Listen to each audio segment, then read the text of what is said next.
안녕하십니까. 팩트체크를 통한 복바로 알기 유영호입니다.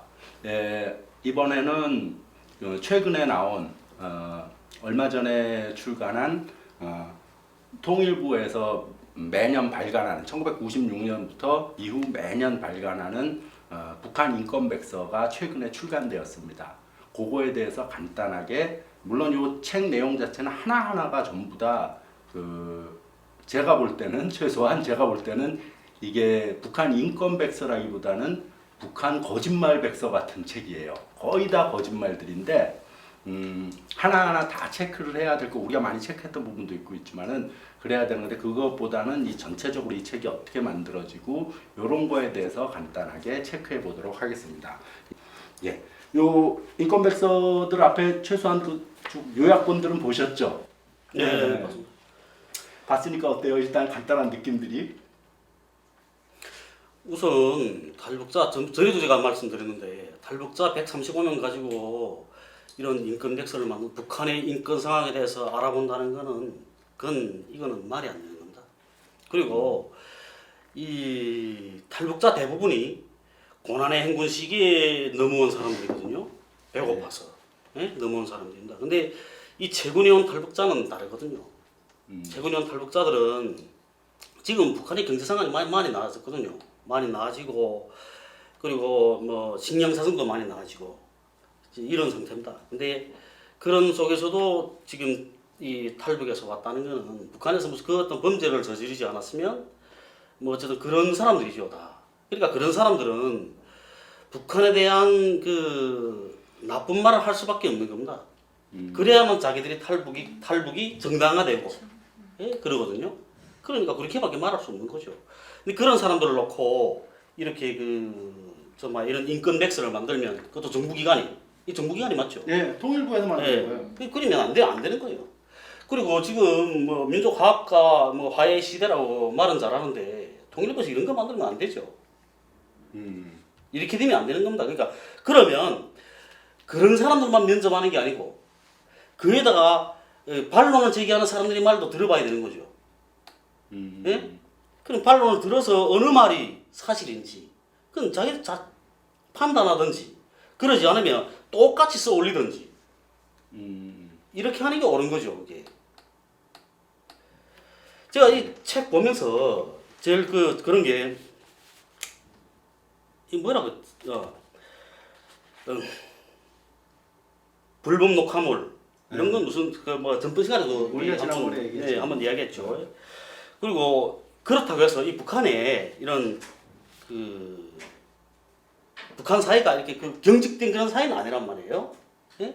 그렇다고 해서 뭐 음담패설이 없는 그런 사회도 아닌 거고, 저번에도 우리 이야기했지만 북한에 무슨 웃음이 강산을 따라서라는 그런 시리즈로 된 그 책이 있어요. 음담패설만 실은 그런 책들이거든요. 음담패설 책도 나와요? 거기? 예.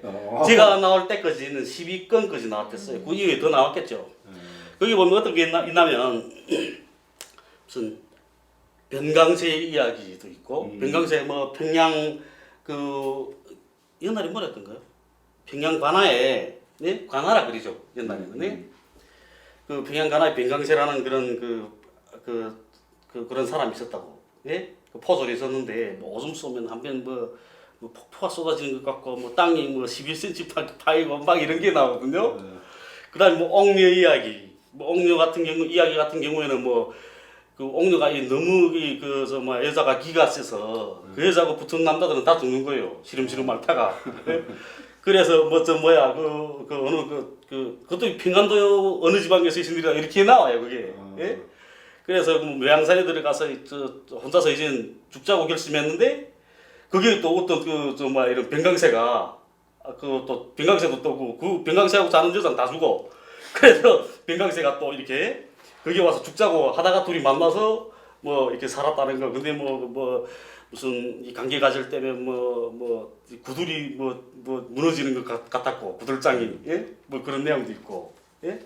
그다음에 무슨 어느 고원인가 어디 절간에 있는 그 스님에 대한 이야기인데, 그 스님은 또 여자를 고르는 데서 뭐 어떤 원칙이 있거든요. 그 스님의 원칙이 300, 그다음 3대 뭐 이런 게 있는데 제가 그 세 가지인가 되는데 하나는 모르고 한 가지 기억 안 나요. 근데 300은 세 가지가 해야 된다는 거, 그러니까 하해야 된다는 거, 새하해야 된다는 거죠. 눈동자가 하얘야 되고 이빨이 하얘야 되고 살갗이 희해야 된다는 거, 하얗게 돼야 된다는 거죠. 그리고 그다음에 3대는 세 가지가 커야 된대요. 예? 그게 눈이 커야 되고, 예? 그다음에 가슴이 커야 되고, 그다음에 그 엉덩이가 커야 되고, 예? 뭐 이렇게 그 책이 그렇게 있다는데요. 그런 책도 있어요. 인권백서. 이거 좀 그 사람 뭔 관계가 있는 거예요? 근데 우리가 황광철 씨도 이야기했지만 옛날에 우리 24년 전이었잖아요. 권한의 행군이 시작된 게 95년부터 시작됐으니까 그때부터 98년까지가 제일 힘들었죠. 진짜 굶어 죽고. 하지만 그게 쉽게 없어지지 않고 2005년도까지 정말 많은 사람들이 막 기아와 진짜 힘든 상황을 벌였는데 그때부터 시작된 거예요. 24년 전부터 탈북자가 시작됐잖아요. 네. 1년, 2년 전에 생긴 게 아니라. 근데 그때는 정말 사상 정치고 국가도 없이 그냥 죽기 싫어서, 굶어 죽기 싫어서 생존 때문에 나왔던 거죠. 근데 지금 최근에 나왔던 탈북자들 자산하게 되면 지금 나오는 탈북자는 철저한 범죄자입니다.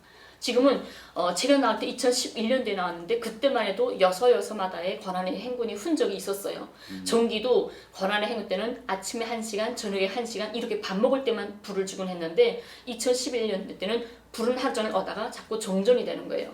지하철 타고 가다가 한 어부씩 또 먼저 섰다가 또 지나가고 무게도 전차 있잖아요. 우리 궤도 전차도 있고 버스도 지나가다가 한참 서 있고 그래서 타고 한참 앉았다가 다시 내려서 걸어가고 이런 상황들이 그때까지만 해도 있었다는 거죠. 게다가 우리 딸이랑 연락하고 다른 사람들 북에서 연락 오는 거 보게 되면 2012년부터 완전히 획기적으로 달라졌다. 인민생활이. 그래서 지금은 엄청나게 달라졌거든요. 근데 지금 최근에 온다 하게 되면 이만갑 보게 돼도 뭐 김정은 정권 탈북 이런 애들이 많아요. 이런 달고 나오거든요. 명찰에다가 이렇게 썼더라고. 네네. 그런 애들은 절대로 생계 때문에 없는 애들은 아니에요.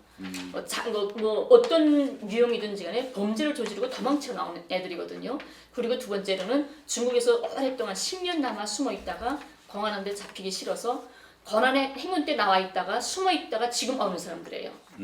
북에서 온 게 아니라 그런 사람들은 그 자식들도 중국에서 애를 낳고 살다가 데려오거든요. 10살, 뭐 12살 이렇게 된 애들 데려와요. 근데 그렇게 탈북자들 왔는데 우리가 예를 들어서 남쪽이 대한민국이 세계 경제 10대 10위권의 경제 대국이란 말을 많이 해요. 남쪽에 대해서. 근데 경제 대국이고 잘 산다 하지만 아직까지 여서에 노숙자라던가 정말 생존권 때문에 자살한다거나 이런 거 많잖아요. 그 노숙자들만 모아가지고 너한테 대한민국은 뭐야? 대한민국 경제 대국 마저 하게 되면 이 사람들이 뭐라고 할까요? 이명박 같은 것도 진짜 대학 문전에도 못 갔던 애가 자기 대학에 몇천 달러 내고 공부했다고 하고 청진 요관에 청소하던 아줌마가 자기네 요관에 영화 배우들이 며칠 동안 영화 촬영을 나와 있었대요. 얼핏 얼굴만 한번 보고는 그 사람으로 둔갑을 하는 거잖아요. 내가 바로 그 역을 했다 하고 그걸 대한민국 사람들은 다 믿는 거잖아요. 제가 여러분들한테 나 김일성 중학대학 졸업생입니다 하게 되면 다 믿어야지 할 수 없잖아요. 확인이 불가능하니까. 믿어야죠 당연히. 내가 아무리 어떤 거짓말을 해도 이런 거예요. 범죄자들만 모아놓고 무슨 북에 대해서 이야기를 합니까? 또 둘째로 뭐가 있냐면 남쪽에는 아직까지 국가보안법 검은 찬양제가 있어요. 그 책을 쓴 사람이 혹시 그 중에는 북의 모습에 대해서 현실을 아는 사람들도 혹시 있을 수도 있다고 봐요. 나는 다 그렇게 바보 같지는 않다고 보거든요. 있을 거예요.